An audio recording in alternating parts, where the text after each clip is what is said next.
today our guests are the crew from Heist podcast. That is Shane Douglas Keene, Rich Duncan, and Laurel Hightower.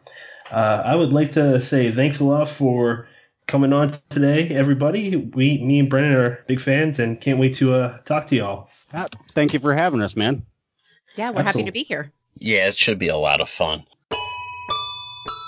Me and Brennan kind of like to start with one question that we ask every guest, and it's basically what got you into horror. And me and Brennan know the answer for all three of you guys, but for anyone that may not be familiar with your show, we'd love to hopefully introduce you guys and kind of figure out your genesis in horror. So whoever wants to go first, hop on board. I guess I'll.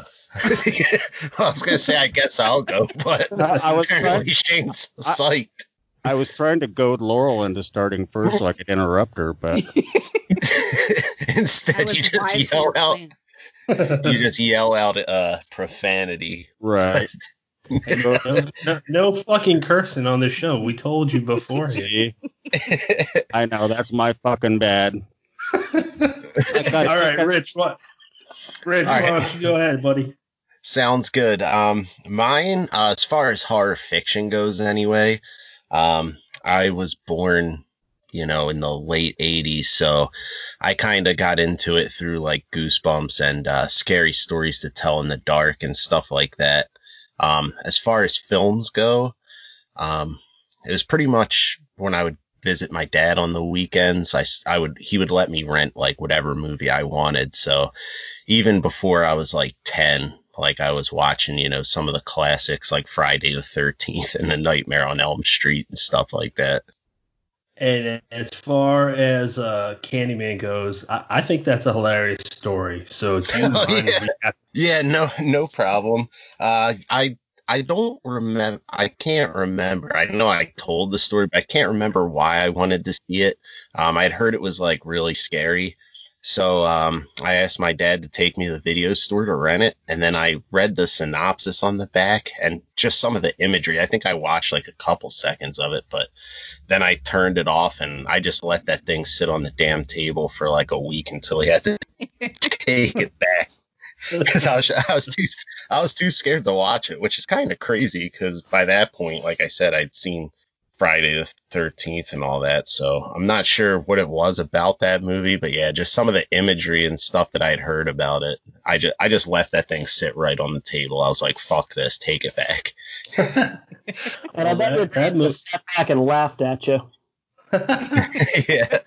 Well, that movie, compared to Friday the 13th, is probably more psychologically damaging to, a young mind or a man baby such as myself, and that is probably on the same tier as like Hellraiser. I think it's scarier than like Friday the 13th, so I understand. Well, that bathroom scene, y'all. Oh my god. I'm not even a dude, and that is just horrifying. Okay, so that's interesting. Laurel, what is your backstory? As far as horror goes, I think I'm not sure that I remember like what my first one I read was. My mom had a whole bunch of horror on her shelves, so I just read whatever was available. And I just, when I went to the library, I got all the books with a little ghost on the spine, and I was allowed to watch whatever I wanted. So I don't know. I think the only one I remember being disturbed by was Natural Born Killers when I saw that at the age of 12. That was probably a little young. Yeah. But it's pretty much always been horror. That's all I've ever really wanted to read or write or watch. Right on. How about you, Shane? Wow. I don't know. I think I probably answer this question differently every time. So by now everybody knows I'm a fucking imposter. But basically a lot like Rich, my dad let me do whatever the hell I wanted to do as far as reading and viewing goes. And my first book was Salem's Lot, first adult book, which I read at 11 or 12 after stealing it from him. I found out years later he knew full well I was stealing his books. But so from there that was a game changer for me. Before then it had been like all boys adventure novels and things like that, and I read that one King novel and the world changed for me. That's awesome. And Laurel, didn't you? I thought I heard you say that was kind of early on in your life, that was an integral book for you as well. Salem's Lot. I think so. I think actually maybe I watched the movie before because I remember my sister getting it like for Christmas when she was like 8 or something. It was like the dual VHS versions of the original. So yeah, I think I'm pretty sure that I saw the film before I read the book. But yeah, that was one of the first King movies I saw. And The Stand, I think you may be thinking The Stand. I think The Stand was the first big one of his that I read. Yeah, I'm probably mixing it up. I love that book. Oh yeah. It's not so scary, but it's got parts where it's pretty fucked up if you're 12 reading that book. It does, and if you have a crush on Gary Sinise, it's just that movie is just everything. So Tell me about it. We learn a little bit more about Laurel each week.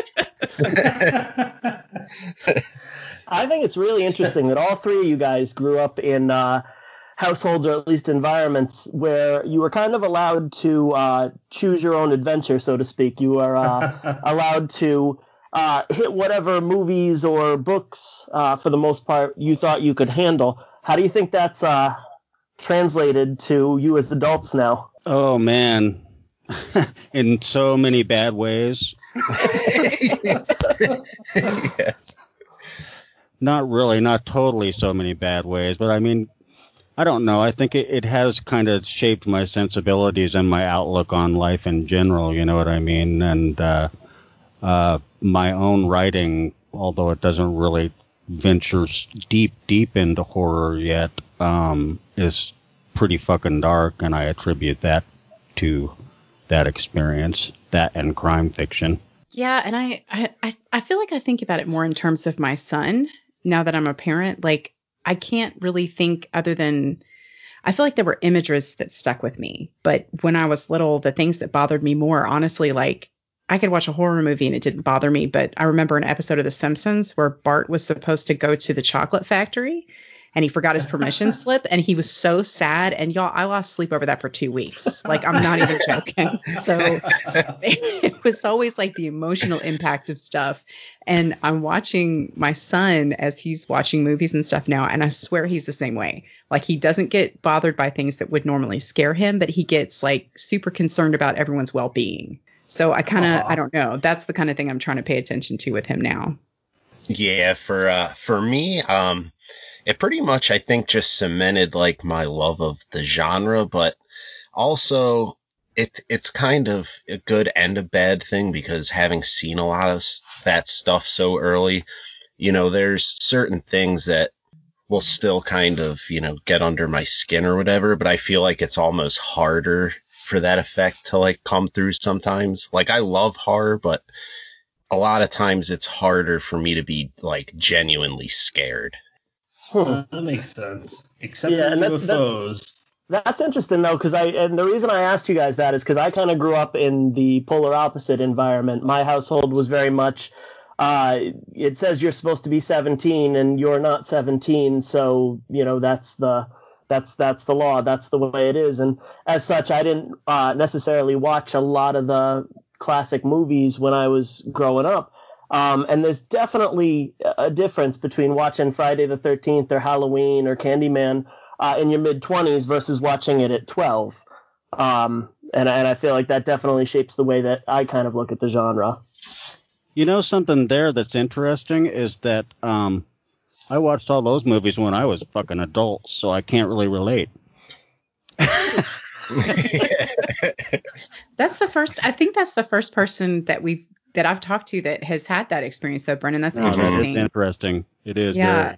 How was it something that was always taboo that you were just like jumping, you know, to get at when you were old enough? Or was it just something you kind of came to differently? Or? Yeah, I mean, I would say that I kind of came around to it when I came around to it. It was kind of, it was less like I'm sneaking the titles I'm not supposed to be watching and more of, oh, all right, well, okay, I guess I'll go find something else to do. But as such, I think that I definitely had, when I did get my hands on, you know, something that was, you know, society deemed intended for an older age, it scared the shit out of me a little bit more easily. I was 13, I think, when Blair Witch Project came out, and I didn't even see the movie.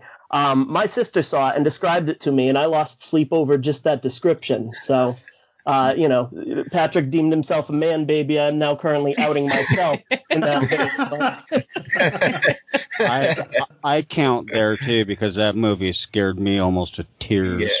Yeah. Same here. Has anyone seen The Conjuring? Yes. Yes. Yeah. Yes. So that's it. That's the movie that pops in my mind obviously as an adult when I saw it. Creeped the fuck out of me. It still creeps me out. Yeah, that was really well done, I thought, as far as like the visuals on it. So I can definitely see that. Absolutely. So I was really interested. The genesis of Ink Heist, before you guys got together, I know you both, Shane and Rich, had separate review sites. First off, can you tell us a little bit about how you got into reviewing? And secondly, how that led to you two hooking up with each other and forming Ink Heist? Rich?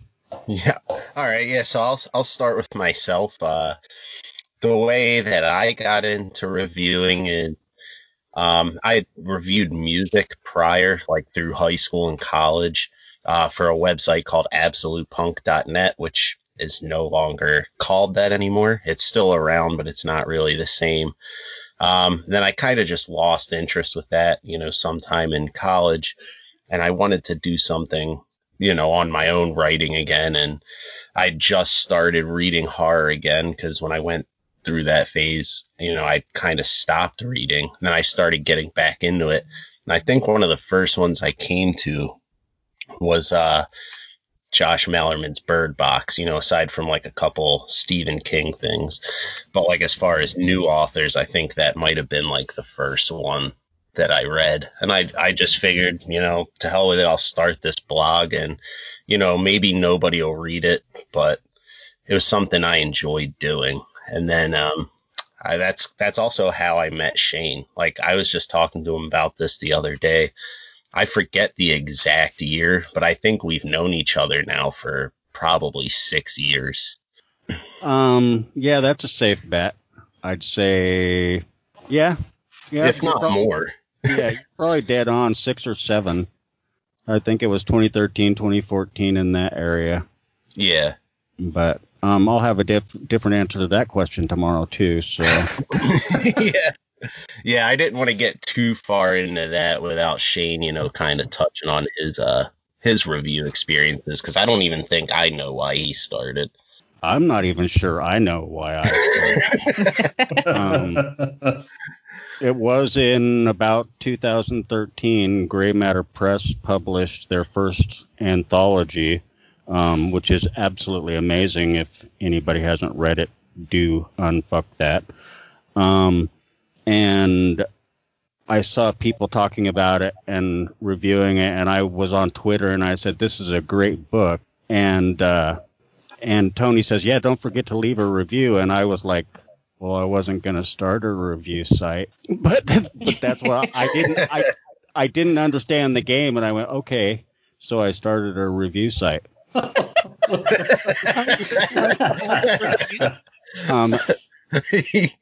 And as far as I know, that was the original catalyst, was him saying leave a review, and I was like, okay. But I think you did mention that you were thinking the same thing, and that's kind of how Shane and I teamed up together. Is over time, and it's going to sound braggadocious, but it's not meant to. Like, over time, both Shane and myself, like, we had a pretty dedicated readership, but it was, in my case, only one person running the horror bookshelf, and in his case, only one person doing Shotgun Logic. And it started to get to the point, at least for me, where it was just too much to do on my own, and I was starting to get kind of burnt out on it, and it wasn't really feeling as fun. So I was like, it'd be a lot more fun, because by then Shane and I had become friends, if we could do something together, and it would kind of take some of the stress and pressure off. That makes sense. Did you guys happen to read each other's reviews on a regular basis? Is that I'm sorry if you guys already answered this, but is that kind of like what formed whoever approached the person first, which is unclear at this point? You're starting shit again. No, I think Rich actually started reviewing before I did, because I remember asking him questions about it when I first started, because I didn't know what the fuck I was doing. Or if I had, I probably would have asked someone else. I say that with love, Rich. Oh, I almost spit my coffee up. That's all said with love, Rich. Seriously. See, I distracted myself. I hate that. The idea was to distract you guys. What were we talking about? Rich, right? We were talking about you, Rich. I got it now. We were talking about whether we followed each other's reviews, and the answer on my end is yes. I followed his reviews pretty damn closely, and I think he followed mine pretty closely too. Oh yeah. So it was just kind of, and we'd been interacting for years, like I say, when I started, I said, I don't know what the hell I'm doing. And I saw Rich was doing a lot of reviewing, so I started asking him questions on Facebook. And out of everybody I asked, because you did it too, Patrick, when you were jumping into this stuff. Yep. And out of everybody I asked, he was the most open and willing to take the time and share the knowledge and not just say, yeah, whatever, just fucking do it, dude. Because you get a lot of that from people, or you used to anyway, where you'd say, hey, what do I do? And they say, Google it. And it's like, you know what? I know how to use Google, but fuck you. Did someone tell you to Google, like, how to run a review site? Yeah, I'll tell you about that offline, though, because I don't want to step on toes. If they listen to this, they'll know who I'm talking about. That's crazy, though. Like, Google it. Were they joking? It's like, do you think I have not fucking Googled this shit already? I just picture Shane hunched over his laptop. How do I write reviews? Question mark. Okay, well, I didn't know most of this. That's really interesting. And then at some point, you guys make a podcast. Would you mind telling us about that? Do you want to take it, Shane? Yeah, that was really, we had, ever since we started Heist, even before we actually came up with the name or anything, we had said, and maybe eventually do a podcast. That was in our sights from the get-go.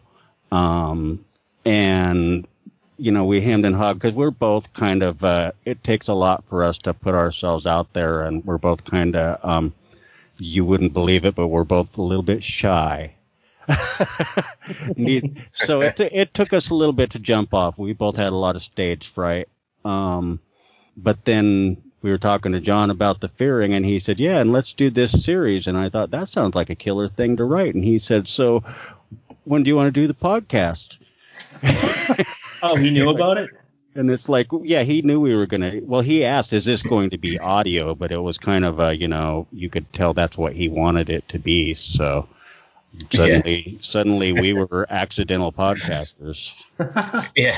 The funny thing about that kind of is, like Shane had said, we're both kind of shy, and we weren't sure that we were ready for audio. So even prior to the podcast, we had launched like a feature called Semi Live, where we just instant messaged our guests. I think the first one, I can't remember who was first and who was second, but we pretty much only did one with John F.D. Taff and then John Foster. And then we kind of like basically just copy and pasted the chat transcript. So it was like live and not like, an email interview, but it wasn't as nerve wracking as, talking to them. And then, then shortly after those two is when that all happened. And then John basically guilted us into audio. And he's good at that, isn't he, Laurel? He's very good at it. Did he want to like hear himself talk? Because he's got a magnificent radio voice. He's got a fantastic radio voice. You've got a pretty fucking good radio voice too, Patrick. Oh, thank you. My face does not match though. You came on sounding all professional and shit. I was like, who the fuck does this guy think? Oh, I mean well. And then and then at some point, Laurel comes in, and I actually started listening to Ink Heist. I don't even know how I stumbled upon you guys, but I think it's because I saw a Josh Malerman interview, and I loved it. So I listened to the other ones. I think there were 5 before that, and then I've discovered Laurel and the Sisters of Slaughter.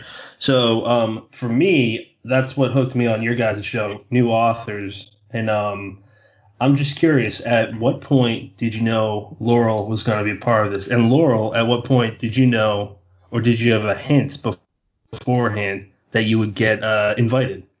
I knew right from the very first podcast we did with Laurel, I knew that we wanted to ask her. But it was kind of a matter of sort of weighing interests. And when we asked her to come back and guest host, she pretended like she was ecstatic about it. So we conned her into going ahead and sticking around with us after that. Yeah, and she was a pretty early guest on the show too. I think, what was she, like 3rd, maybe even 2nd Shane or something like that. But yeah, pretty much from that first episode. Yeah, we talked about right then, like, wouldn't she be a killer addition to the episode? Mostly because she just goddamn near outswore me that day. Yeah. It was impressive. I knew I would find my place in this world.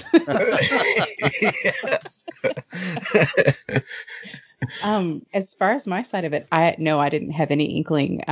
I was just sort of happily, listening to all the episodes every week and pestering them when one didn't post. Yes, he was.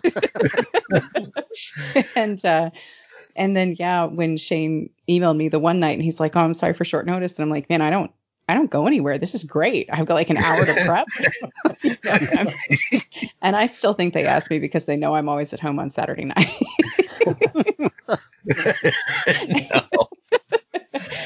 But no, I didn't. But I was super excited to get to do another episode for the New Year's Eve episode. And then when Rich was like, "Hey, if you want to join full time," I'm like, I'm sure I should have tried to be like, they're like, "Oh, well, that sounds lovely. Why don't?" And I was like, "Oh my God, yes, please!" Exclamation point.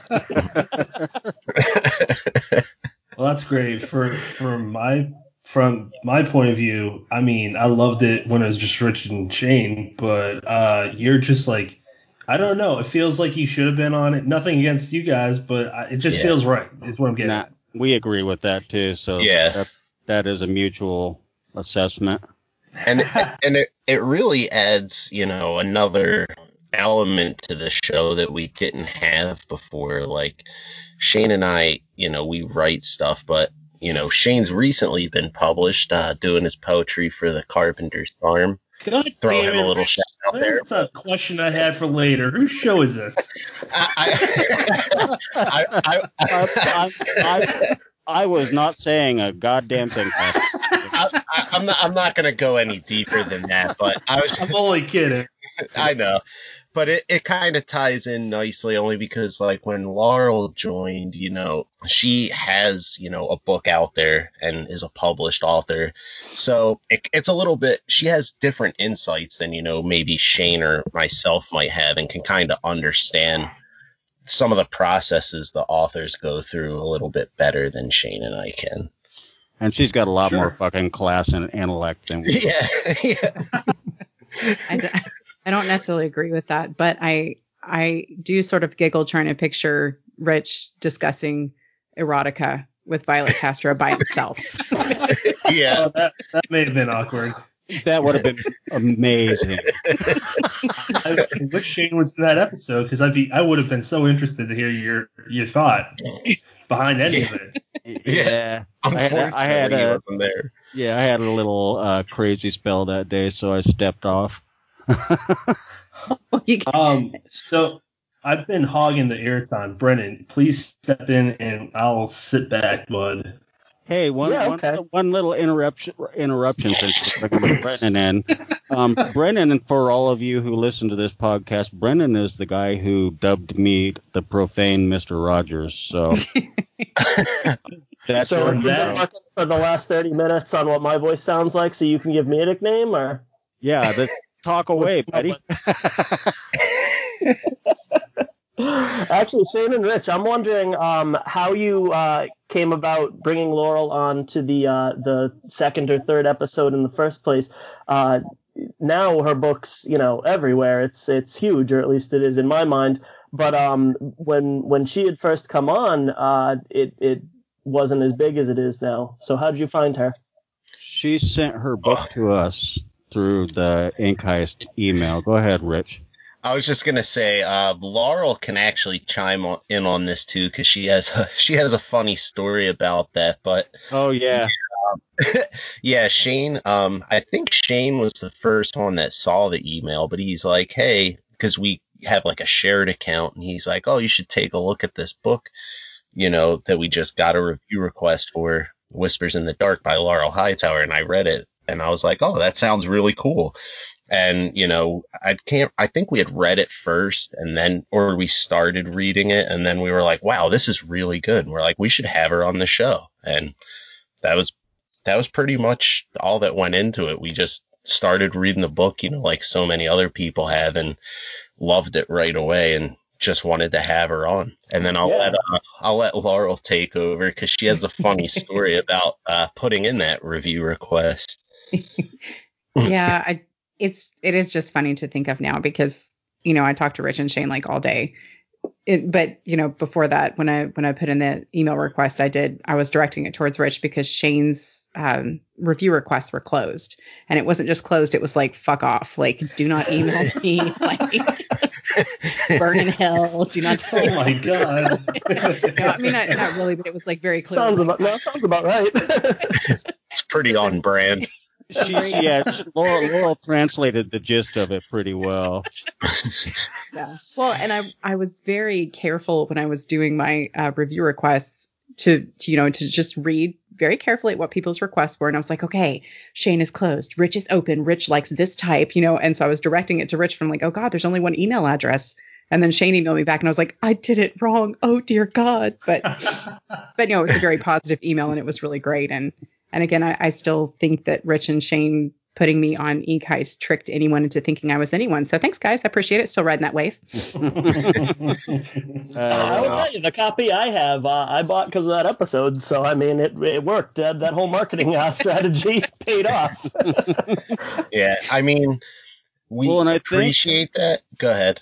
I'm sorry. Go ahead, man. I was just thinking, I think the day that, and I kind of feel bad about this now, the day that we had Laurel on, I think somebody canceled on us, and we basically said last minute, hey, can you come on the show? We fucking need somebody really bad. Well, no, actually, you had me scheduled out like 3 weeks, maybe.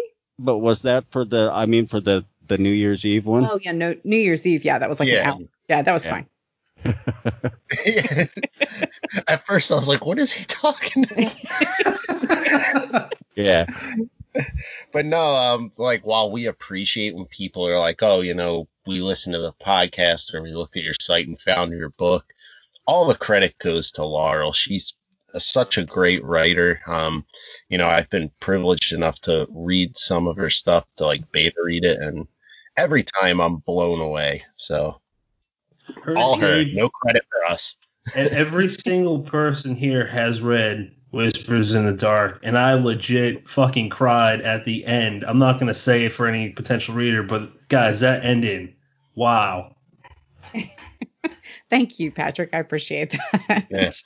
Why am I the only one that got excited? Fuck you guys. No, I was just thinking, without, spoiling anything for Laurel, that she'll probably make you cry again, in some of her other stuff she has. I agree. Rich and I have been fortunate to read, I think, 3 or 4 other pieces by her of various lengths.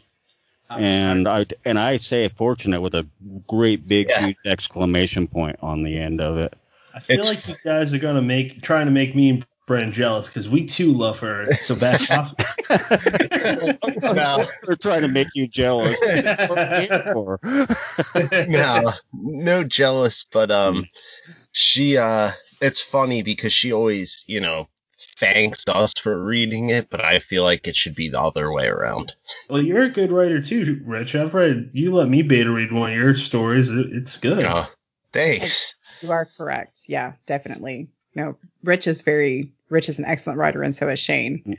Yeah, Shane, can you tell us a little bit about how you got involved with there's a few things I want to ask you, but one is your poetry with Josh Malerman. I know that's been pretty positive from what I've seen.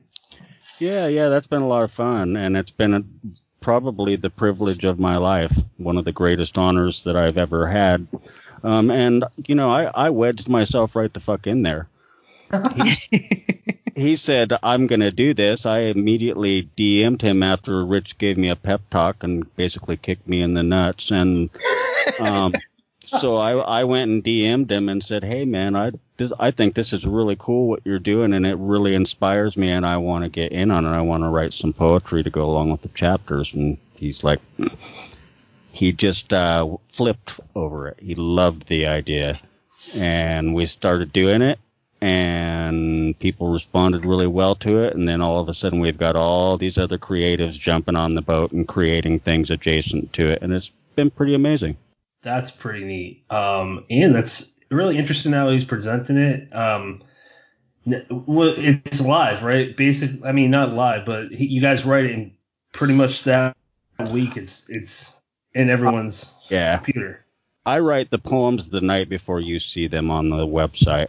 Holy shit. And I only read one chapter at a time so that the coming chapters don't influence what I'm currently writing.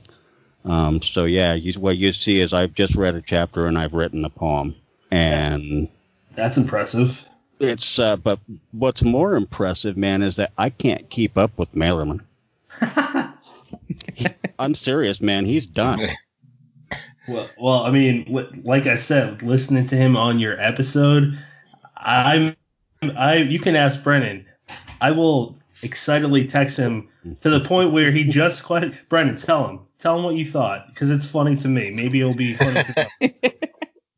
I'm not sure what I thought. Oh, God damn it, Brennan. Okay. Well, I will tell them. So, even more hilarious, Brennan. Thank you. I get pumped up over.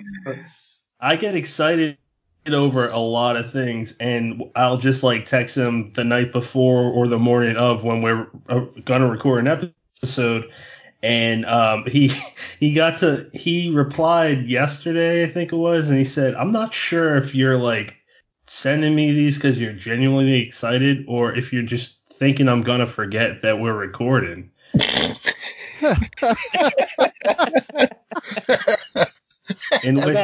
I see the confusion now. I thought you were talking to Josh Malerman, not me. So.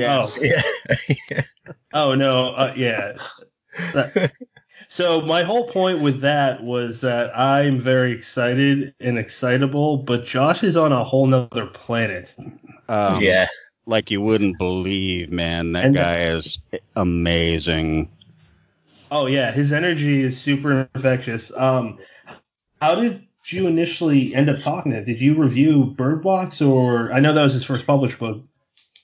I reviewed Bird Box, I think, on Goodreads, and that's it. And it was only shortly after that I just followed him on Facebook, friended him on Facebook, thinking, fat fucking chance, and he friended me right back.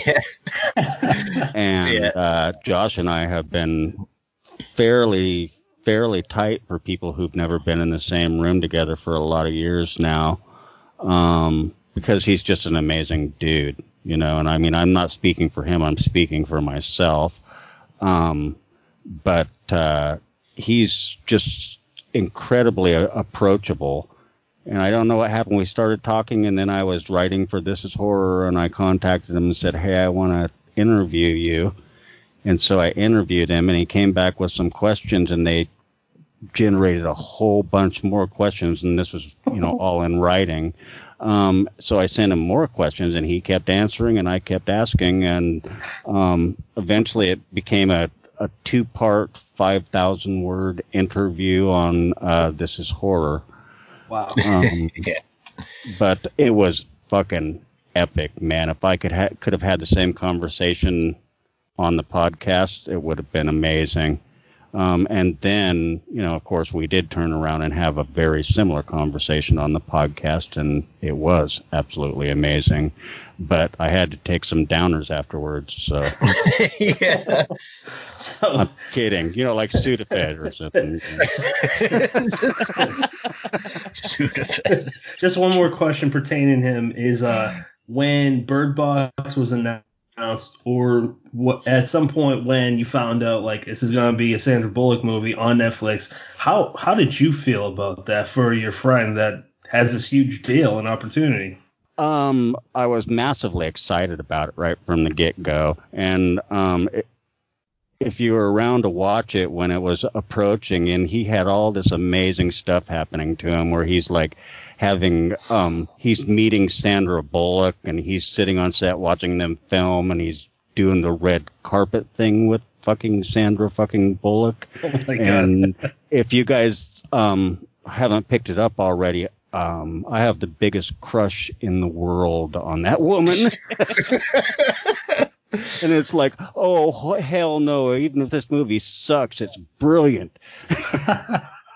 But I could tell by his excitement that there was no way it was going to suck, and it did not suck. No. Yeah. I just want to comment that, this episode's been great for me because now I know both of my co-hosts' celebrity crushes. I wanted to ask you, who is your celebrity crush? That's easy. No, that's easy. Lauren Graham. You know who mine was when I was growing up as a kid? It's the leading actress in Candyman, Virginia something. Oh yeah. Oh, that's a good one. Yeah. good crush there, Patrick. Like you needed my approval, but good work, buddy. I crush for reasons other than pretty too, though. I mean, because I crush on dudes in celebrity positions sometimes too. It's like Bruce Campbell is fucking gorgeous. Especially like that beard that he's grown in quarantine. Right? Is that not sexy? Amazing. It's quite amazing. Brennan, who's your celebrity crush? Because I feel like we're missing out. Right? Yeah. Bruce Campbell's taken? No, everybody can have Bruce. He's easy. Yeah. I don't know. That picture of him that just came out online the other day kind of knocked anything else out of my memory. Right? I'm going to go with Maggie Gyllenhaal. Okay. Yeah, that's a good one. Yes. That's a good one. I got one more. Shane's getting excited over there. Shane, how do you feel about John Krasinski? Who? The guy. Okay, so he's in The Office. He's Jim, and if you don't know him from that, he and his wife Emily Blunt came out with the movie A Quiet Place. Okay, I know who you're talking about. When you just said Emily Blunt, and it clicked. Yeah, I count as one of the few people on the planet who's never seen a single episode of The Office because I don't really watch serial TV that much. But yeah, I do know. What do I think about him? I don't really. All right, wrong. I clearly asked the wrong person. Brennan, tag team, buddy.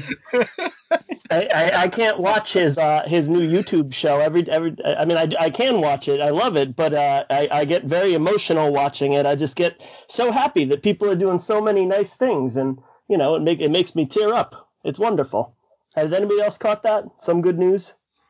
No, I haven't seen it. Oh my gosh, you got to get on that. It's only like 13 minutes of your life.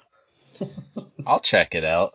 Yeah, me too. It's literally just a show where he highlights nice things that people are doing since the quarantine began. And that's a great thing to do because I'm sure you guys have noticed, man, every damn day you turn around, someone's giving all their books away for free. C.V. Hunt and Anderson Prunty both had a day where they gave every single book they've ever published away. Yep. for free all day long, and multiple people have done that, and others have put them down at stupid low prices, and and then like what Josh is doing, and musicians are fucking giving online virtual performances for free, and really when you look at how it'll sound really contradictory, but social distancing has really brought a lot of fucking people together. It's funny, the internet has a way of playing not the devil's advocate.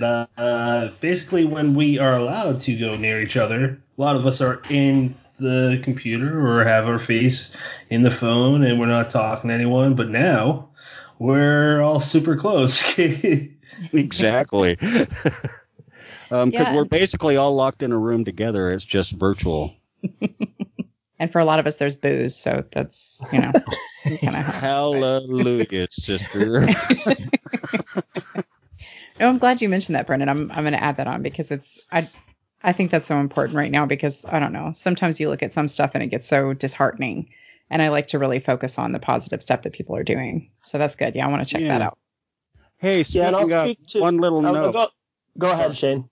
One quick note. Speaking of giving stuff away, there's an amazing John F. D. Taft story on our website right now that he just gave away, so people could have something to, preoccupy themselves. So that was Absolutely. Yeah, highly recommend it.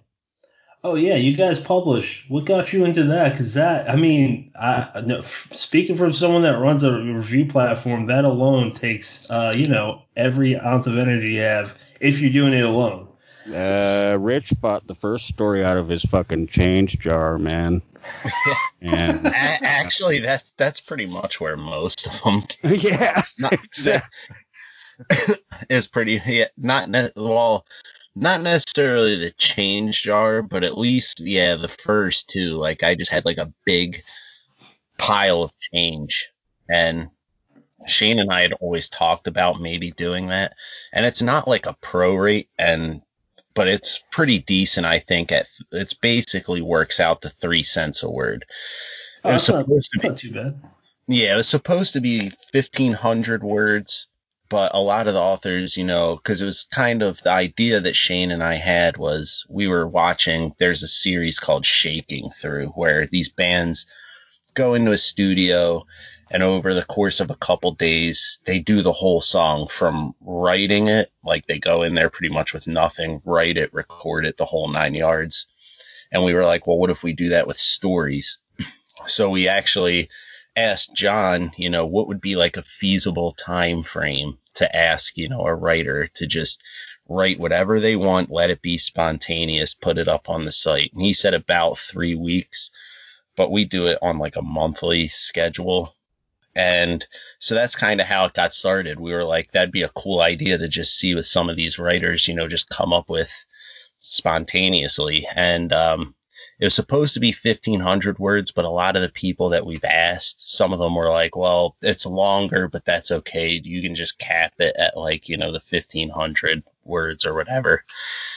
And that's pretty much how we got started. And like a lot of people ask, like, how do we submit or whatever? We only did invites because, like I said, we pretty much just funded it out of pocket, and, we're not charging anybody for it or anything like that. So we pretty much can only do the one story a month, like in the future, maybe if we kind of like expand the site or whatever, and we have like extra money to, fund more stories, maybe we would do an open call, but it wouldn't really be feasible to do an open call for like one story only.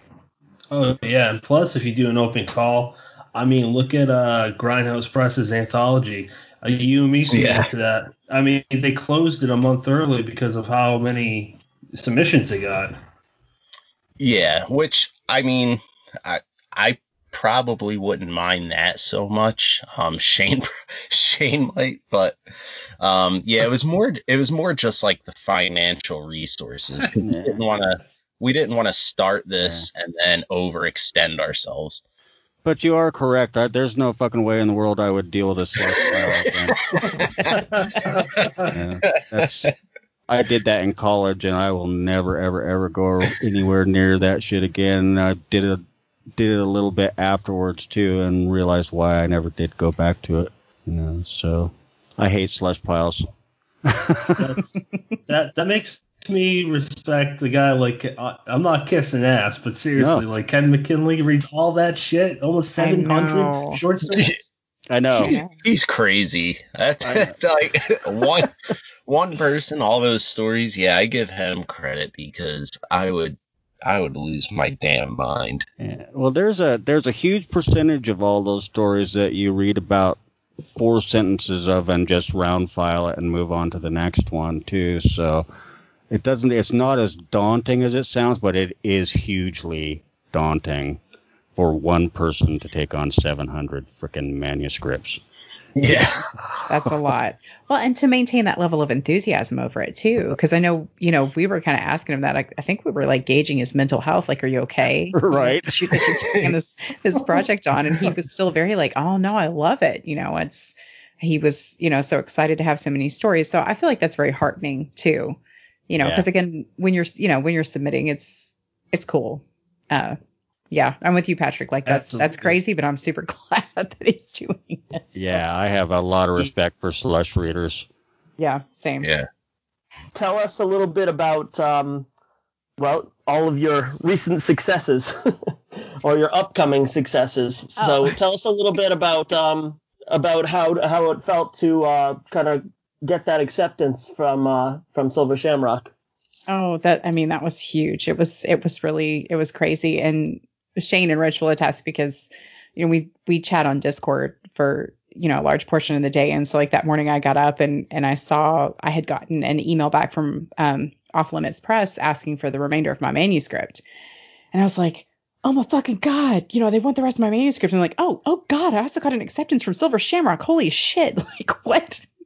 What wormhole did I fall into today? This is fantastic. So it was a really good day.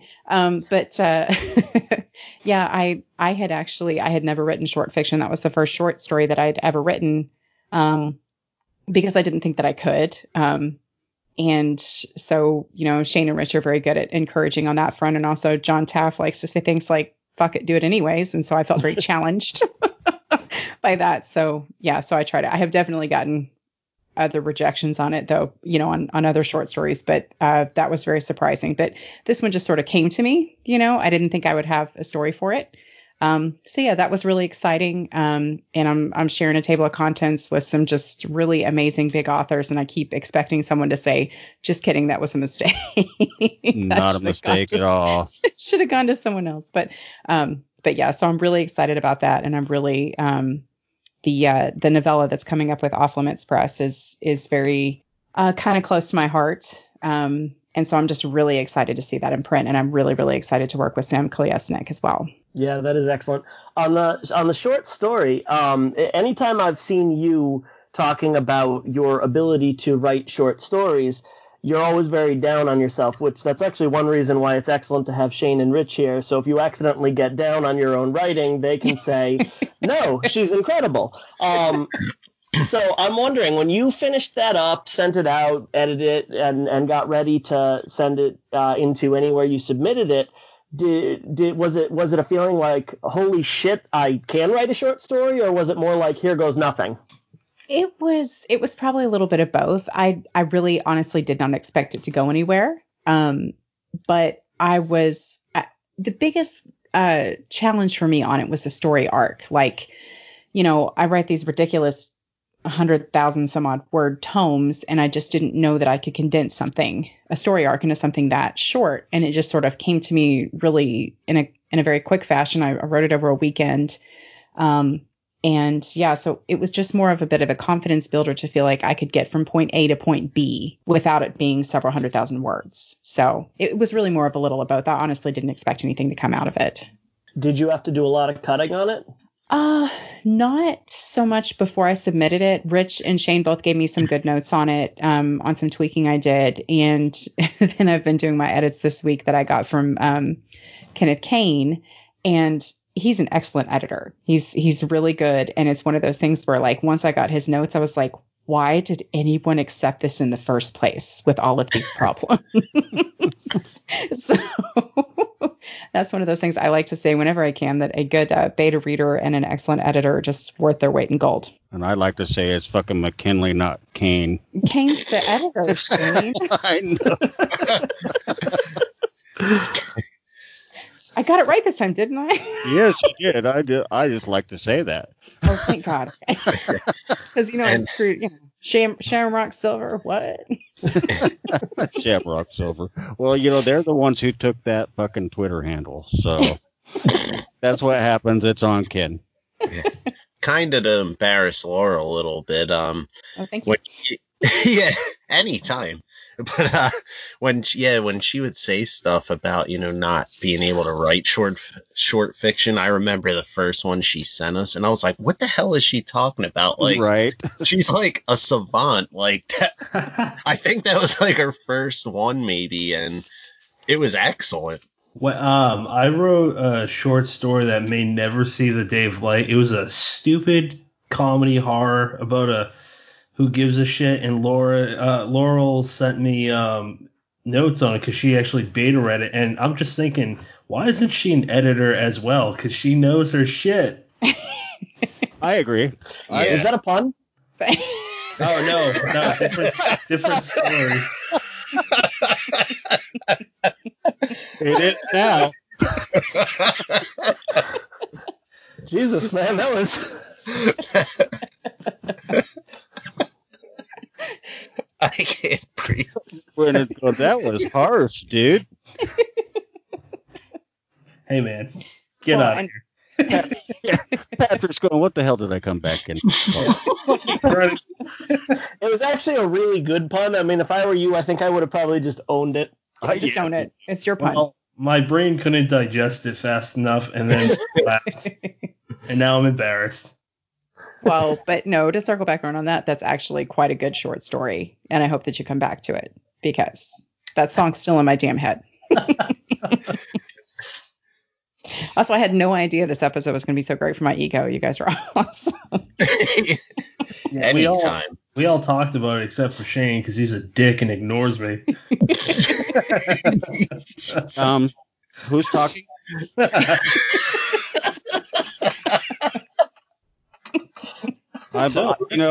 I'm a dick and I ignore everybody. I don't even talk to Rich or Laurel before 2:00 most days. Yeah, my time. That's hilarious. I literally told Laurel earlier this morning, I forget what we were talking about. I was like, now I gotta wait for his ass to wake up at 3 p.m. Eastern Standard Time.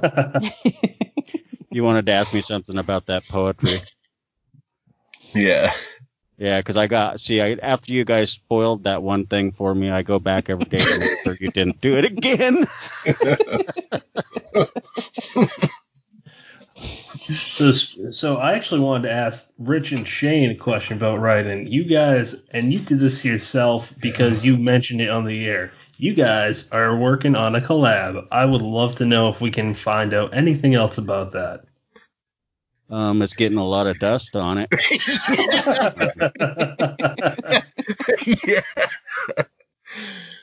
Yeah, Go ahead.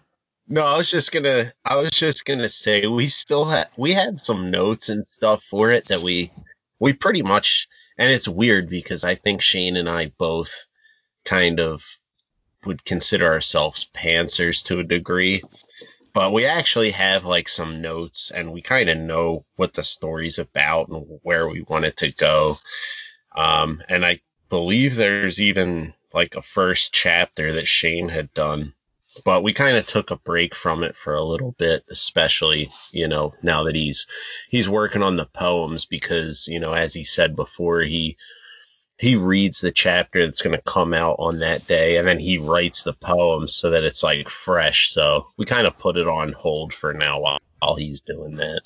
Yeah, and but it is really, the notes are kind of fascinating to me because the notes are longer than any story I've ever written, and I'm impressed with that all by itself. That is an accomplishment, But yeah, it's going to happen. It will happen because I'm really excited about the premise behind it and what it was born of, and it's got a genesis story that I won't tell, but someday maybe.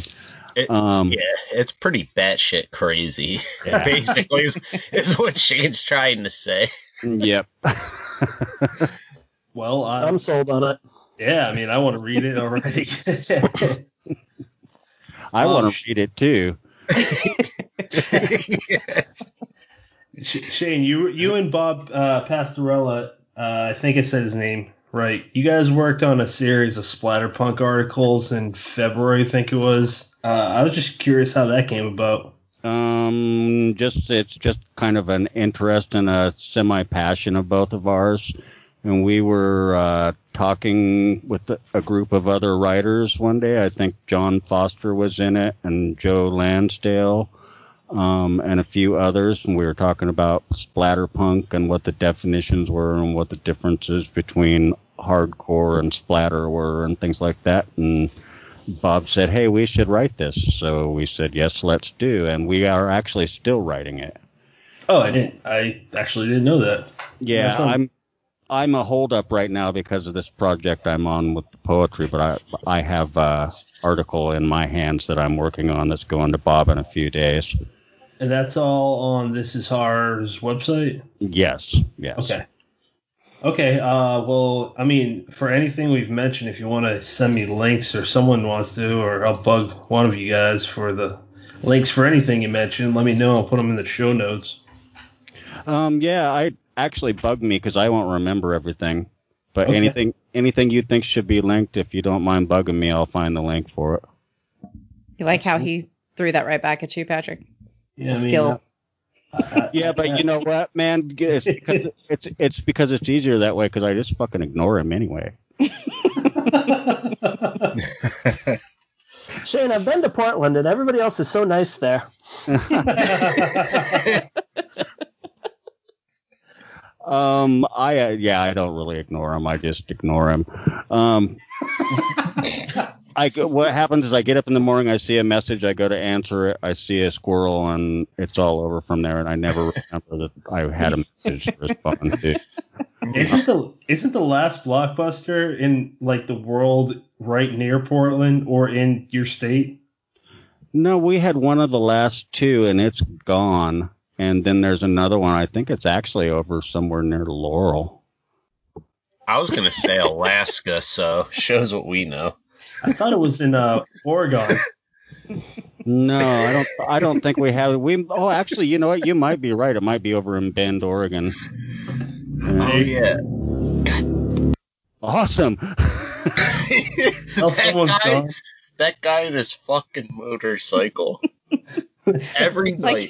It's like he's in your closet with you, man. Yeah, Rich, aren't you in a fucking closet, man? What the hell? You know that sound?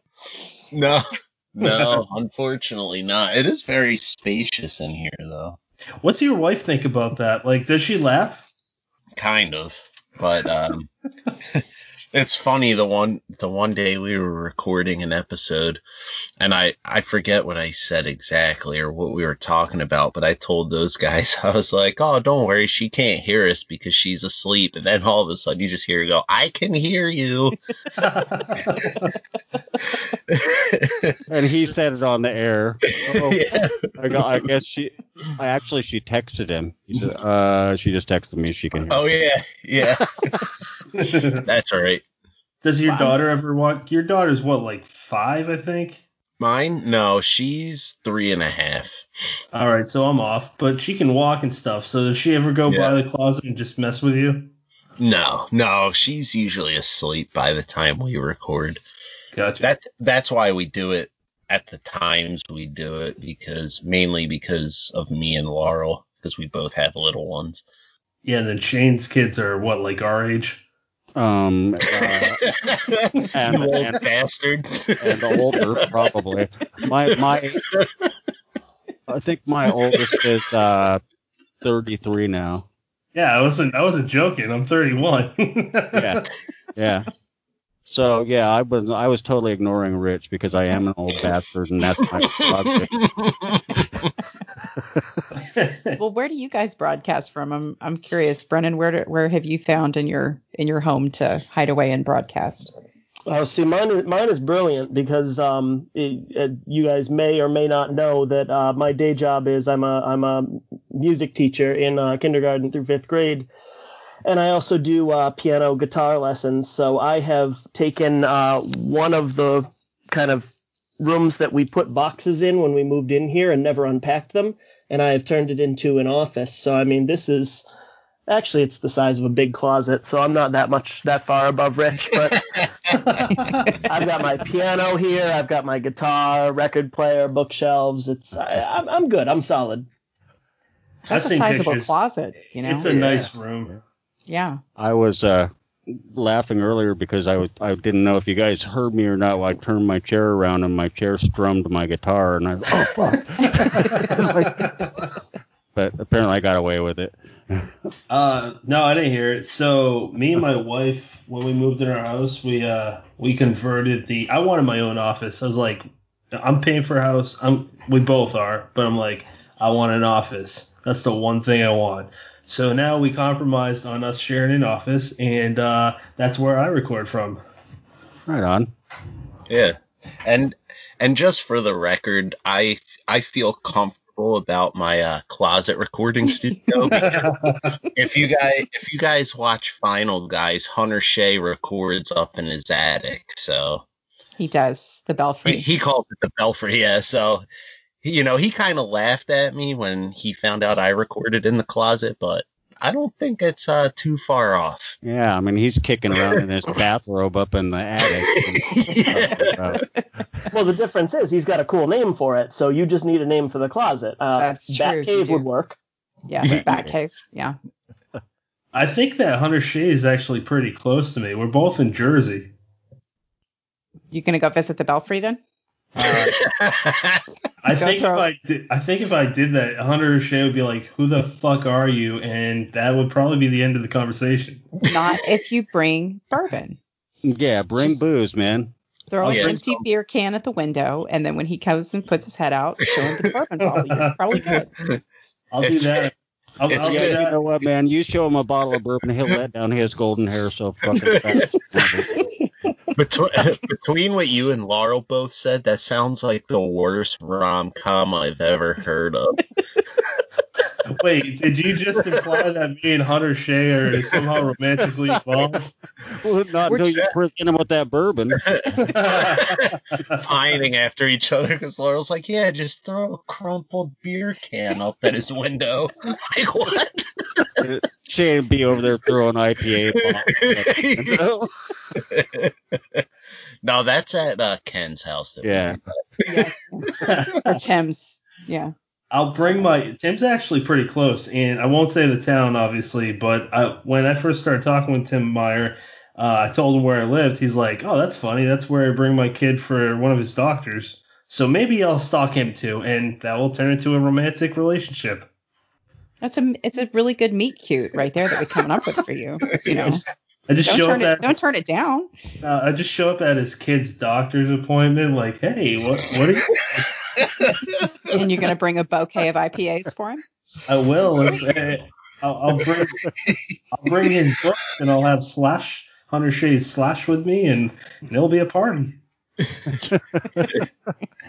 Show up at his kid's doctor's appointment.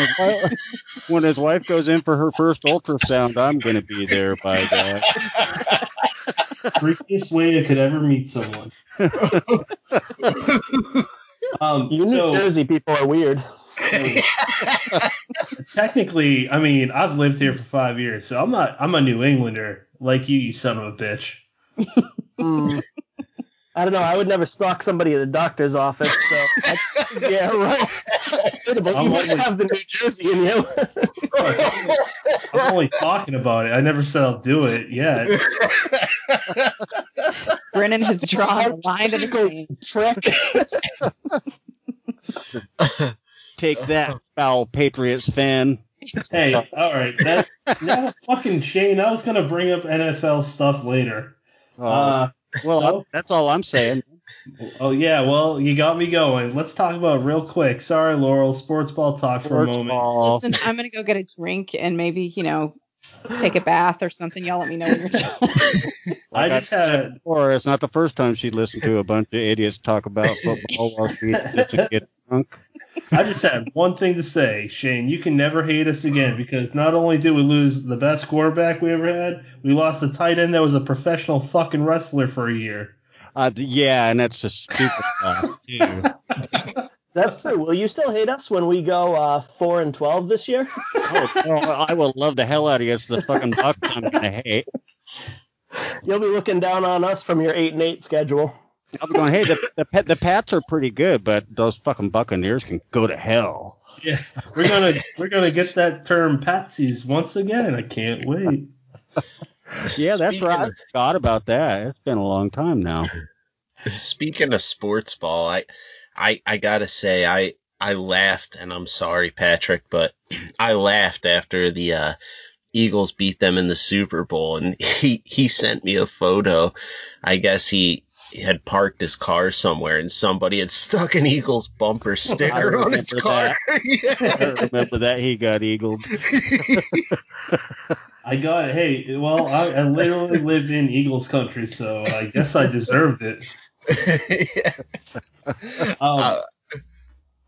Brennan actually had a good question that he didn't ask, so I'll ask it because we talked about this a while ago.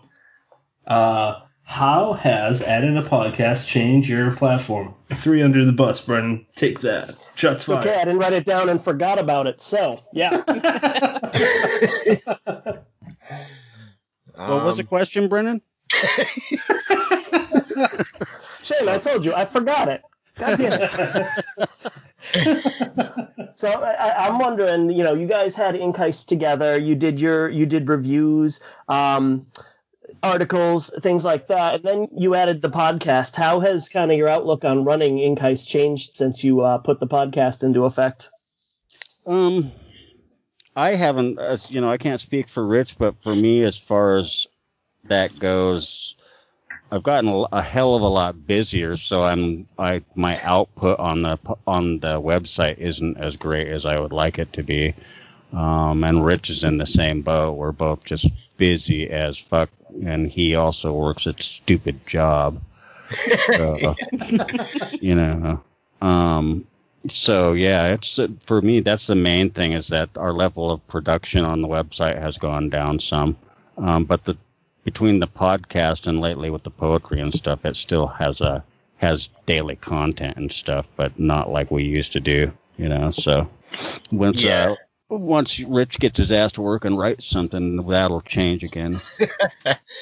Yeah, kind of what Shane said. We were pretty frequent as far as like doing reviews and stuff, and that is still something that we're gonna do. But lately, especially with everything that's been going on, like, it's kind of crazy because I work like Patrick and a ton of other people. I work in a field, I don't want to say where in case they listen to my drunken ramblings, but I work in a field where I have to go into these places every day, and I work like ridiculous hours. So I'm usually pretty spent, and I haven't written as much as I would like to. But I hope to get back to doing that. But I feel like as far as the podcast, besides the fact that we kind of haven't written as many like reviews, I feel like the podcast almost kind of serves as reviews in a way, because we usually take pretty deep dives into the books that we're talking about, and a lot of our guests that we've had recently, they've had books that are fairly new, like Tim Meyer we had on a little bit before he launched Dead Daughters, and we kind of took a deep dive into that. And spoiler alert for people who are listening, but I don't know when you guys are airing this. Tomorrow night we're going to talk to Adam Caesar, who's doing Clown in a Cornfield. Oh, no kidding. Yeah, so I feel like we haven't written as many reviews, but in a way we've kind of kept up with that spirit through the podcast, because we touch on a lot of stuff. Yeah. kind of the similar stuff we'd usually write about. And really, when we do the stuff we basically deconstruct on the podcast, that's what it is. It's basically both an analysis and a review. And we do not talk about books we don't like, because that's just a waste of fucking time, you know. So it helps. That cuts a lot of the chaff out as far as when we're having to deal with multiple balls in the air, you know. Absolutely. Yeah, and I don't know how that goes for like you guys, but you know, there's really no right or wrong way to, you know, do a review site.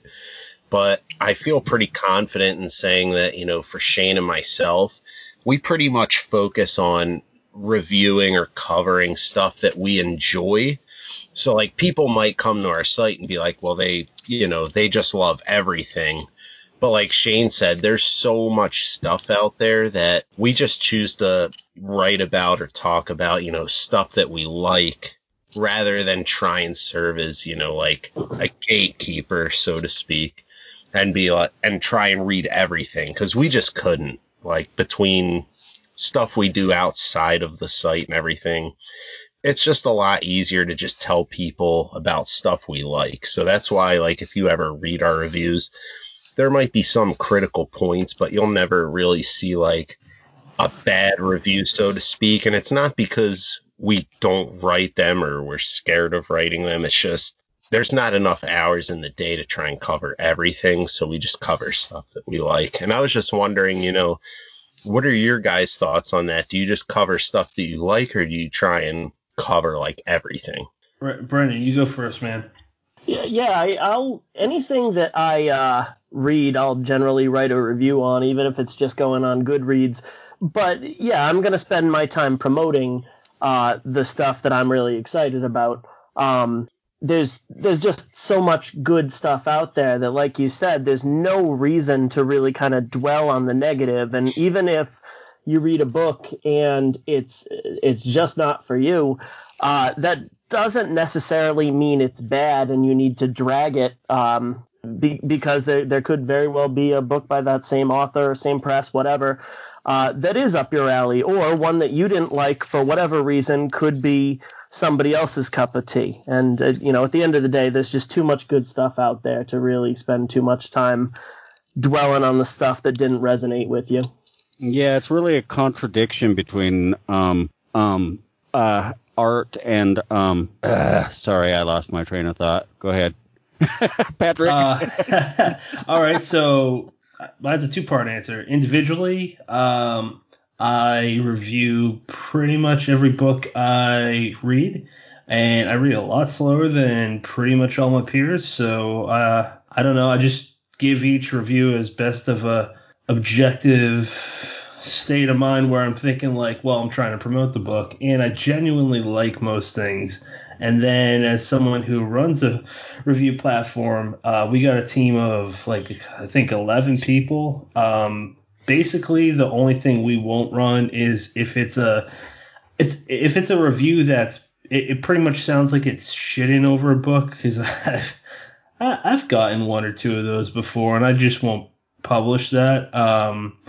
And it's not to say that those were created out of malice or anything. It's just that, like, if it's worded wrong and I cringe at it, or my partner Zell or Ellen cringe at it, we won't post it. But for the most part, everyone's different. Like, Brennan or Jason or someone else on my team might not like a book, but everyone pretty much is aware that we're not in this to make people feel like shit, and that everyone has a different view on the same stuff or different stuff. Yeah, I agree. And the other thing about that, what I was going to say before, is that we all try to be objective, but the terms art and objective reasoning are kind of contradictory. It's really hard to look at a piece of art and not have an opinion about it, you know? Yeah. So, yeah, that Absolutely. was all. I think a portion of it, too, when you run a review platform or even review for a review platform, you are kind of establishing relationships with different publishers, and you talk to and get familiar with the heads of them, and they're genuinely good people working their asses off and for the right reasons, trying to get works that otherwise would go unpublished into the hands of readers.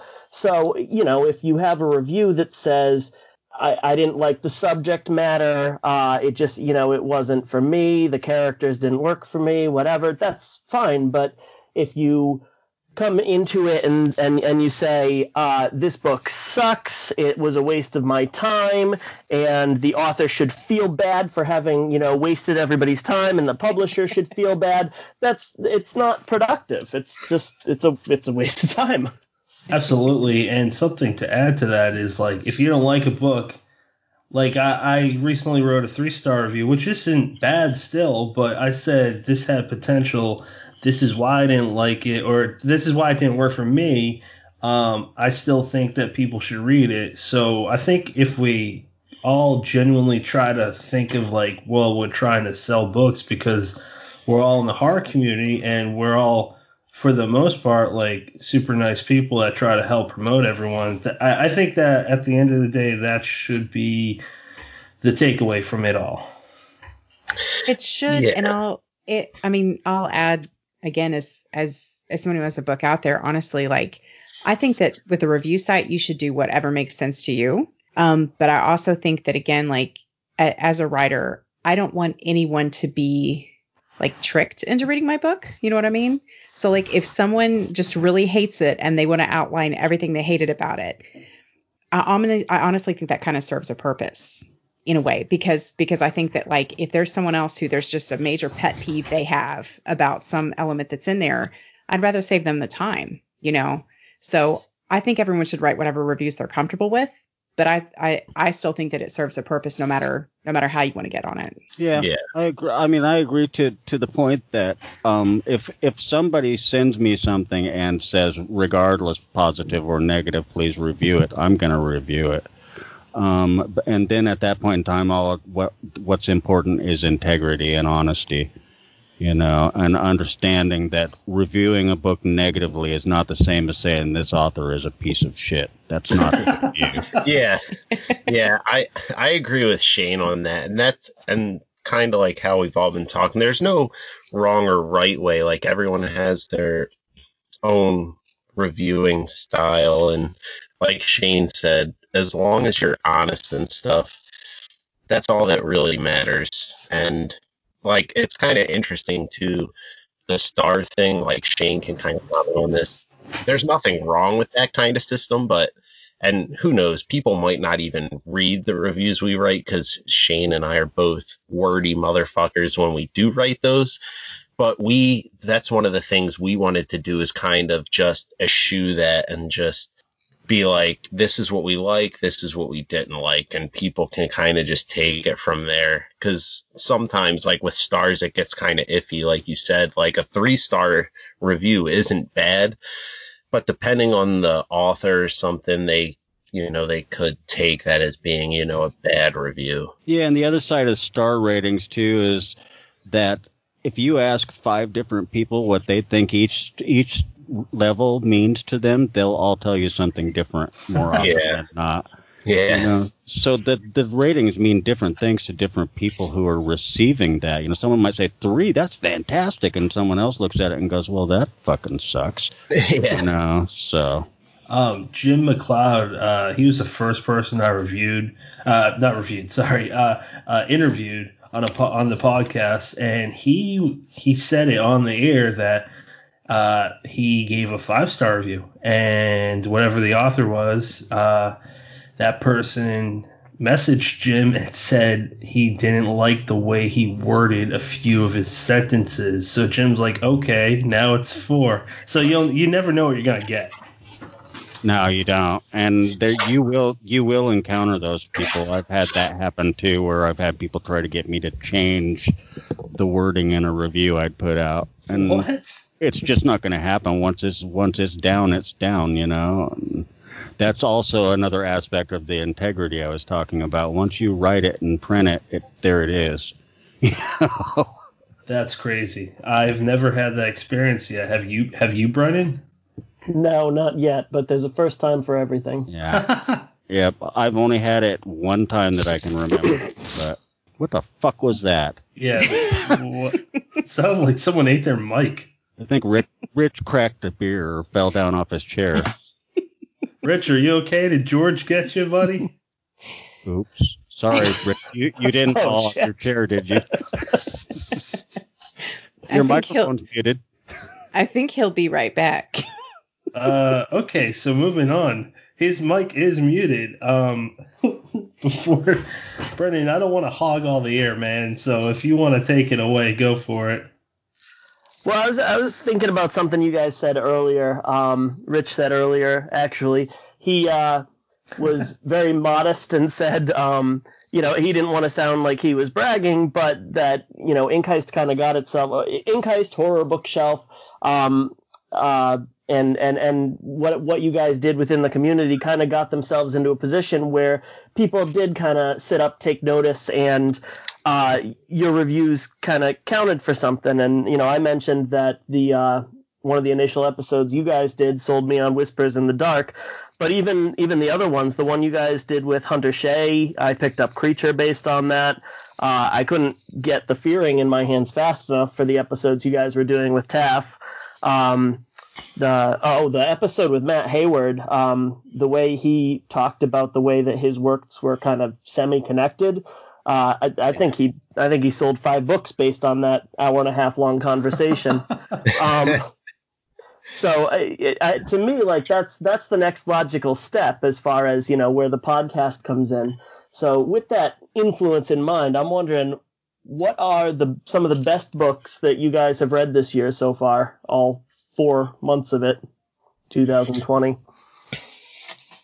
That's a good question. I know I'll just kick things off with one that Shane and I agree on, and I'm sure Laurel too, but the very first book I read in 2020 that I really enjoyed and is definitely going to go on my favorites list is Samantha Koyesnik's True Crime.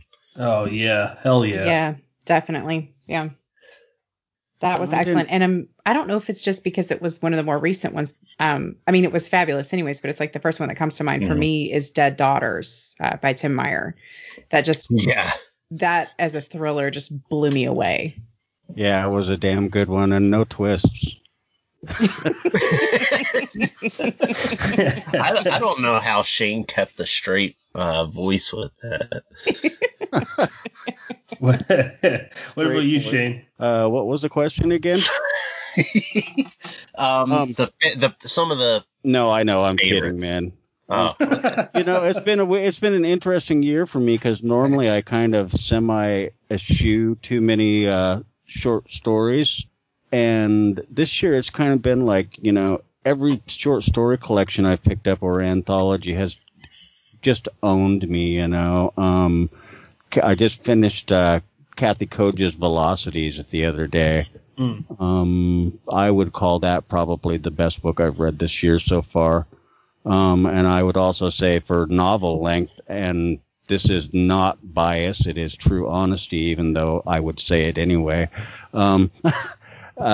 Carpenter's Farm, man. People should really read that. Oh, yeah. I don't mean my poetry. I could give a fuck about that, but that book is important, man, and it's amazing how it came about. So, yeah. That's important. And then because you won't say it, I will also read the poetry because it's fucking amazing. I definitely have to check that out. Brendan, what about you? Let's flip the question around to the guy that asked the question. God damn it, Patrick! I was going to do that. Oh shit! Sorry. Go ahead, buddy. You want to pretend that didn't happen and you can checkmate me? I'll cut it out. No, he blew it. Man. I'm over it. I just wrapped up Devil's Creek a couple days ago, and that's sticking in my mind. I think that's definitely going to make a lot of year-end lists. Dark Choir is another one that from Silver Shamrock. I really enjoyed the hell out of that one, and that just came out end of April, I think. And I'm going to have to parrot you guys and say true crime as well. I put that on my year-end list for 2019 because I read it in December, but I kind of made a command decision that it was going to make this year's list as well. That was a knock you on your ass book. I had it on my 2019 list, and Rich and Laurel made me take it off. Well, that's because we follow a strict format, Shane. Publication date. Yep, I do what I want, so. Yeah, see, he does what he wants. My parents That's suck. how we're rolling at Deadhead Reviews. We're not held to a strict code. That's because I'm everyone's bitch, Brennan. Wait, who are you calling everyone's bitch now? Brennan? Hey, I just said that's because I am everyone's bitch at my own. Okay. I think we can all agree to that. Oh. See, that was such a cell phone because I think when you initially made a call back in like December or January, like, hey, I think it would be a neat idea to publish everyone's best of 2019 list. Instead of setting strict parameters, you were like, yeah, I don't give a fuck. Do what you want to do. Anything goes. I got so many ideas in my head, dude. I just like, whatever, fucking do this so I can move on to the next idea. Yeah. But you know what, too, Patrick, as you're like, I know it doesn't really show because I'm outwardly arrogant and an asshole, but you are a super, super, super nice guy, and there's a border you can cross sometimes and be too nice. And I do that frequently. I say yes way, way, way more often than I should ever let that word exit my lips. So, it's a disease, man. It's why I'm thankful for my two partners at Deadhead Reviews, Ellen and Elle, because without them, running the review platform when it was just me, I was getting stressed and I was stressing my wife out. So it was pretty bad at that point before they came on. Yeah, I don't know if we touched on it when we answered that question earlier, but Rich and I both were basically fucking done when we started working together. We had both made the separate decision without actually making it public yet that we were going to walk away from this shit because we were overwhelmed. Yeah. So. Yeah, it got to the point where it wasn't like as fun anymore. And now that we've, teamed up and then we did the podcast and we brought Laurel onto the podcast, now it's fun. And, that's pretty much what it should be about. Like the moment it feels like you have to do something and you're like stressing over it too much, then it's, it's not really worth it at that point. Absolutely. And I got, I didn't know if I was going to have a co-host on this. I was supposed to. Some things fell through. And funny enough, Shane, I'm pretty sure you're the one that made me look into Brennan. I can't remember when we became Twitter friends or whatever, but like you made a comment. You're like, that guy, DM me, Mr. Rogers or whatever. And I looked into his like username and I'm like, wait, I think I'm following him. And I read his reviews or, whatever, and I liked them and now he's my co-host, so thank you for that. Boy, that's the first time you've ever told me that my Mr. Rogers comment was the catalyst for my unprecedented success. That's good to know. That has been one of the most well-received nicknames I've ever had in my fucking life. So yeah. But believe it or not, Brendan, but that was there's some things that slip in the cracks that I don't remember. I believe it. Yeah. Me too. So since you guys all want to know what my favorite 2020 reads were so far, there are two, true crime and one that I can't believe none of you mentioned. We're all in it. The Rue by Alan Baxter. Oh yeah. Yeah. Oh man, The Rue was good. I haven't read it yet. What the fuck? Well, oh man. See, that's because I was just gonna say that's because we got kind of sidetracked because you said like a couple and I said true crime and then we all just agreed and nobody other than one. Shit, you got that. Another one you guys should check out is that I'm reading Piecemeal is the new Gabino Iglesias edited Both Sides stories from the border. Oh, yeah, that looks really good. It is beautiful. I mean, and I don't use that word lightly. It is amazing. So there's I'll look up for that. That sounds interesting. There's one more book. I was going to bring it up at the end of the show, but I don't know if Laurel would be into this. I don't know if Brennan would be, but Shane and Rich, you both like crime from Flame Tree Press. I have a August arc. It's called Vintage Crime by the Crime Writers Association. It's basically hand-picked murder mysteries written back in the 50s to, I think, the 80s, but it's about 300 pages long. I just got it in the mail today, so I don't know how it is, but I wanted it, and it looks good. That sounds pretty cool, and I'm kind of glad you mentioned that because, like, as we were talking about, like, true crime and stuff, like, there's so many great 2020 releases that we've all read that we could probably give you guys like another 3 hours worth of show. But one that I wanted to touch on, especially because he's a debut author and his book came out, unfortunately, right around the time of, the COVID-19 crisis, is Ann Pisarcik's Before Familiar Woods. Yeah. Which awesome. has some of the greatest, it's like a crime noir book.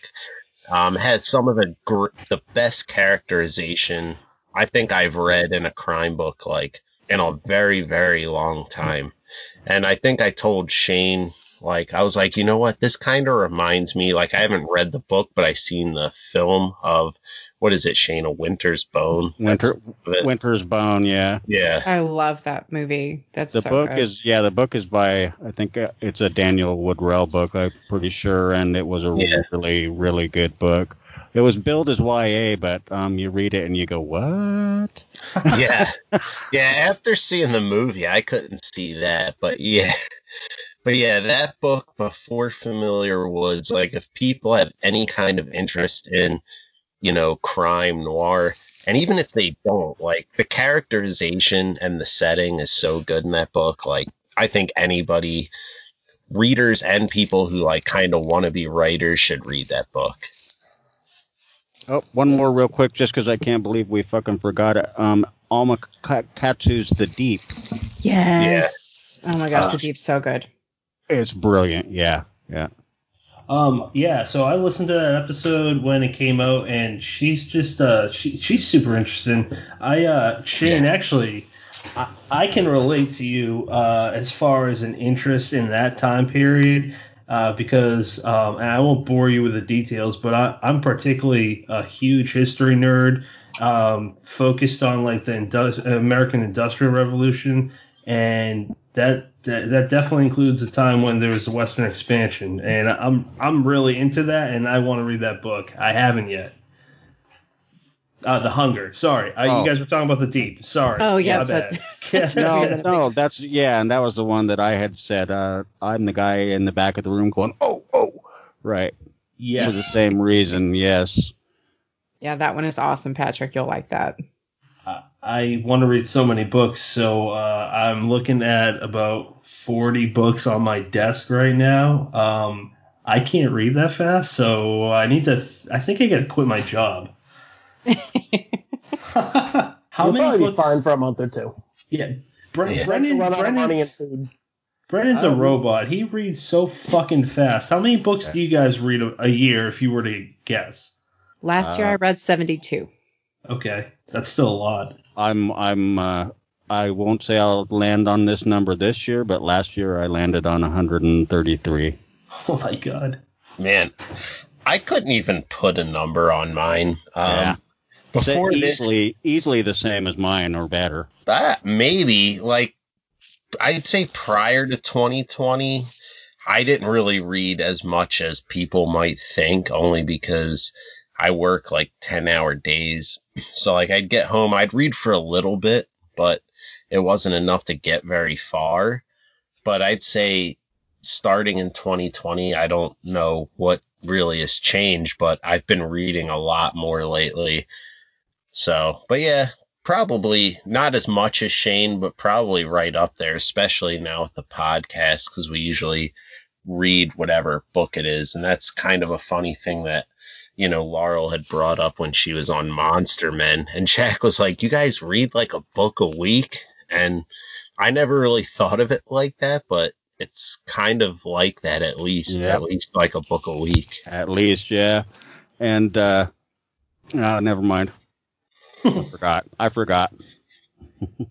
And your pace must be, unrelenting too. Shane, I remember I saw you write up something about, deciding to spend your Christmas day reading, I think it was a Layman novel, Keene and Ketchum, 3 books in one day. That's ridiculous. What are you thinking?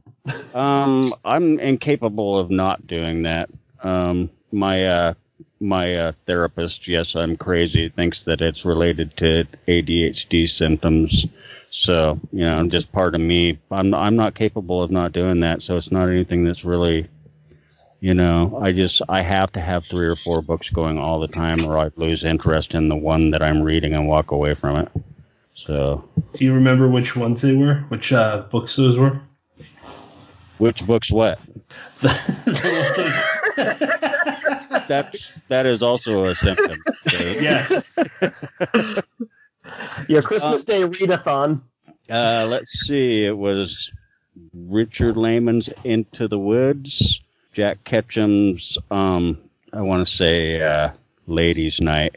And I think that is what it was, and it was amazing. And, was that was the Gonzalez book, huh? That was Survivor. Yeah. Did you read that at Christmas? I don't remember when I read that one. I was gonna say that'd be a I'd be like that'd be a major fucking bummer if you on read Christmas that on your. No, it was Keene. It was Keene, and it was I want to say The Rising, but it could have been Dark Hollow. It was a reread of one of those two. So same question as before. Flip to the second half of the year instead of best you've read so far. What are you guys looking forward to coming out later this year? Oh, dude. Stephen Graham Jones has a new one coming out. The Only Good Indians. David Joy has one coming out, When These Mountains Burn. Laird Barron's got a new one in the Isaiah Coleridge series coming out. Tons of amazing stuff. I'm not going to hog it all, so I'll shut up now. Haley Piper has a full-length novel coming out, maybe August. I'm not entirely sure, but I'm really looking forward to that one. Oh, the fantasy. Yeah, I think so. Yeah. Yeah, she because that was during Women Horror Month, and I forget who, but someone interviewed her for us, and she mentioned that book. And then you guys talked about it like a week before. I don't remember when. You guys talked about it too on an episode with her. Yeah. I'm looking forward to that one. That's going to be good. Oh, and gosh, Violet Castro just announced that she's doing, was it like a Latinx Candyman? Yeah.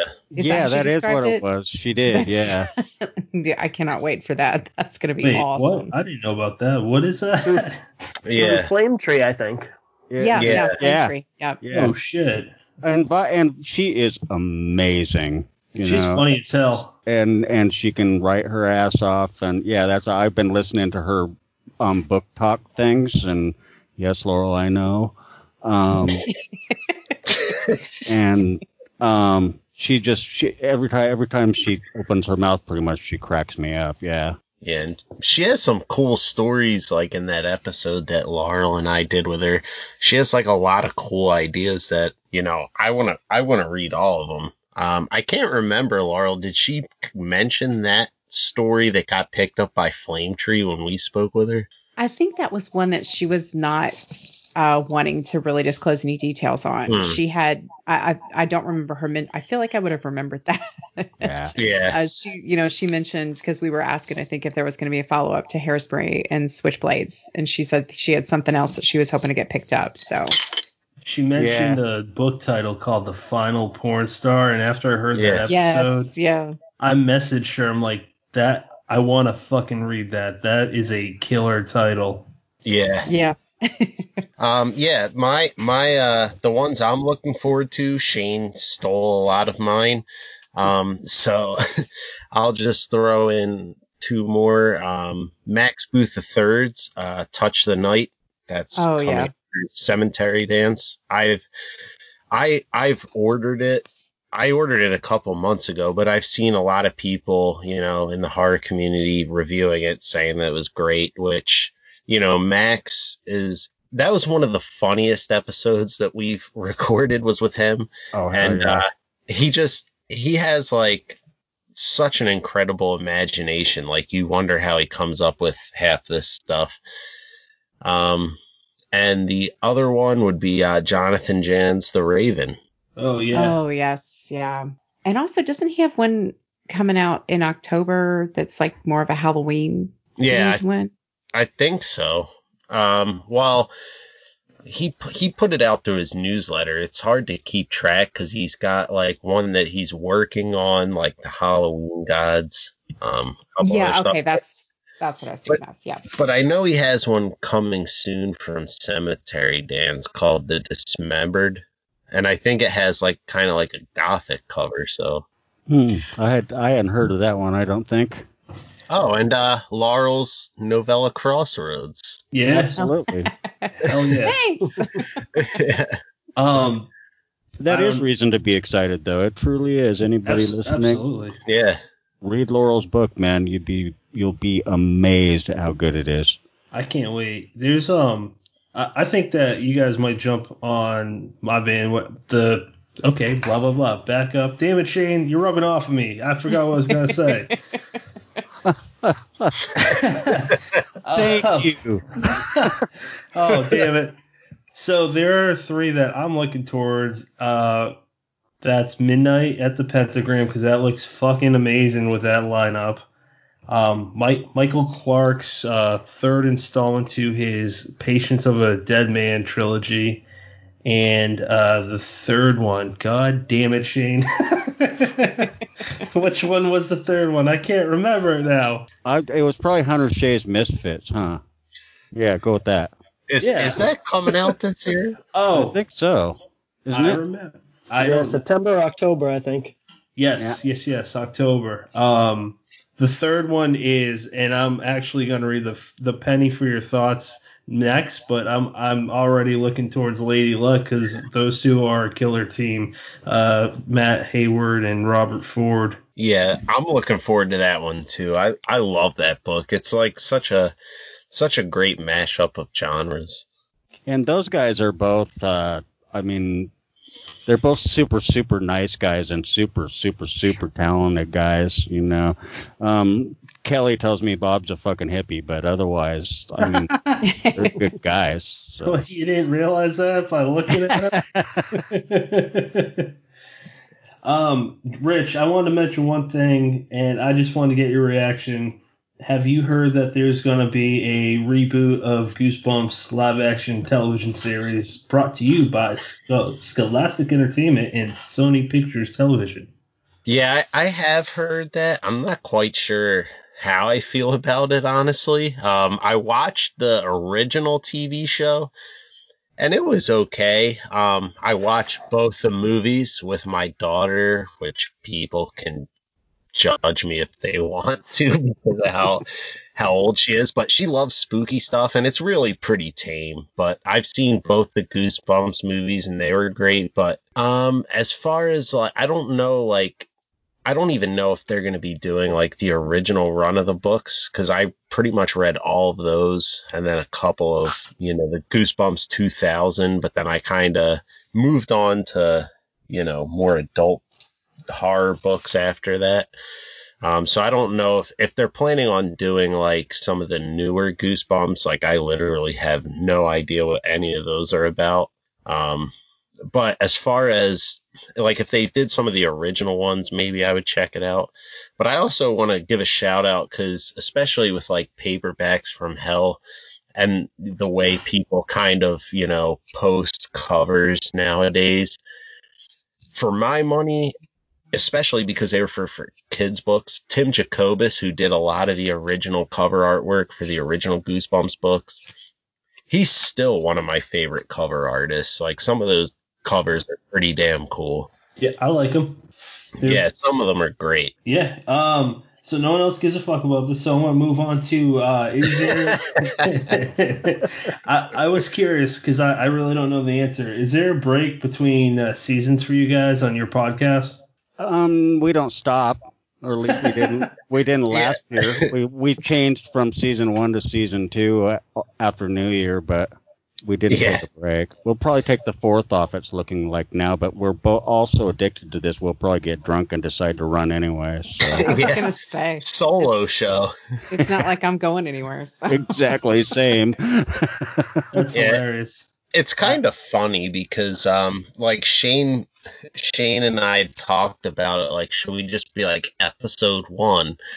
And somehow we settled on the seasons, but then we had like 2-parter episodes and like all this other shit. So we're not even really sure like what episode we're on, honestly, because we've had like 120, like episode 1.20.1, and it's Plus our numbering convention. We started out with the numbering convention all wrong and realized that by the time we hit 1,000 episodes, it would be episode 1,000 because that's how we were numbering those fuckers. It's like no, we gotta stop. We've got to revise these as we go. You know, we'll do something at 1 dot something and then we'll go to 2 dot something or change the fucking mind. Because at first I think it looked like episode 101. Yeah, that's exactly. And it was our first episode. That's funny. So I talked about it with Brendan. I was like, hey, maybe we should take a break in between like December to like mid-January. And he's like, yeah, we're probably going to be recording in between then, though, knowing you. And I think he's right. So I don't know. It's been really fun. This is the 4th episode that me and him have recorded together. This is the 11th that I've recorded so far. And to answer your question earlier, Rich, this is coming out May 27th, so 3 weeks from now or something like that. Wow. So I really didn't need to do this now, man. I'm going to get in trouble with my wife when I tell her about next week. Well, we got kidding. the next 2 weeks booked. I know that, and that'll change, man. If you're like us, we're booked all the way up into September now. So. Yeah, we're actually looking to booking people in August. That's why I reached out to you guys like months in advance. You want to know the main thing about booking people is do not be afraid to hit that DM and just say, hey, you wanna?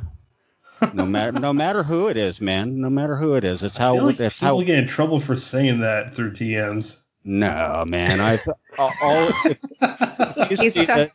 It's phrasing. It's all about phrasing. Yeah, it is phrasing. Laurel gets it. That does need to be translated. You know. Shane just slipping into people's DMs. You wanna? But that is exactly how it's been. That's how all the names coming up are there because one or the other of us went to them and said, "Hey, I know this is rather forward, but you want to be on my podcast?" And boom, you know, you'd be amazed because they do. They do, man. Well, that's what I did with you guys and Laurel before you guys looked like you guys were one. Yeah. I tried to ignore that one, too, and And that's it. I've had enough of this bullshit. Good night. Brennan, do you have any more questions? No, I'm just picturing you slipping into Shane's DMs asking him if he wants to. And what were you wearing? Hey, Shane, if you hear a crumpled up beer can hit your window tonight, you'll know. It's Hunter Shea. You know what? That was a good. Hang on a second. I'll give you my neighbor's address. Oh, wait, Shane. Okay. I fucking messaged you, I tagged you in Twitter for this specific. I forgot about this. Tell me, without going into details, why don't you like your neighbor? I don't know. Oh God, he just annoys the fuck out of me. You know, that's really what it comes down to is he's an idiot. And, I mean, and he thinks he's a a killer musician, but he's not. Look, we've never heard his bongos, Shane. The rest of us need to make a judgment. What? He plays bongo drums. Oh my god. But if you respond, if you respond by playing on the coffee can, he stops. Useful information. Okay. Well, I don't know what else to talk to you guys about because I've run out of questions and I forget everything, right, Brennan? That's cool, brother. I gotta fly anyway, man. Okay. Well, before you leave, just where can people follow all three of you individually, and where can people follow Ink Heist? Twitter. Yeah, Twitter is the place, man. At Hightower Laurel, at Horror Bookshelf, at Shane D. Keene. Be warned, that is a not safe for work account if you follow it. Very true.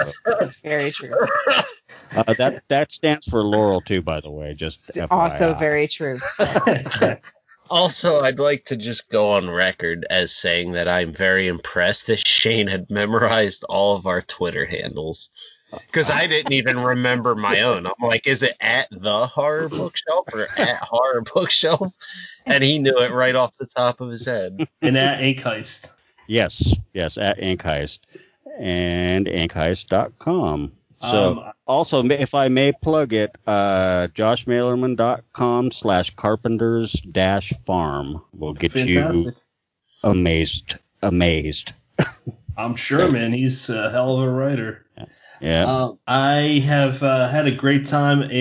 We just hit the 2-hour mark. I really appreciate you guys' time. Thank you so much for coming on. I had a great time, man. Thank you. Yes, thanks for having us on. Thanks. It was a lot of fun. Thank you to the three of you. Yep. You too, Brennan. Peace, you guys. Have a good one. Keep doing what you do and stay safe, brothers. Hopefully all 4 of our listeners will enjoy this. You have 4? I'm so jealous. All right, guys. Have a good night. All right. Take it easy, man. See ya. We are in your mind. We are all around. You are now leaving Dead Headspace. Do you mind if all 3 of us are kind of fucked up? We should have asked that first, but it's too late. We'd We're expect all nothing drunk. less. If I had a newborn, I'd be even more stoned than I am right now. Sorry. I'll shut the fuck up now.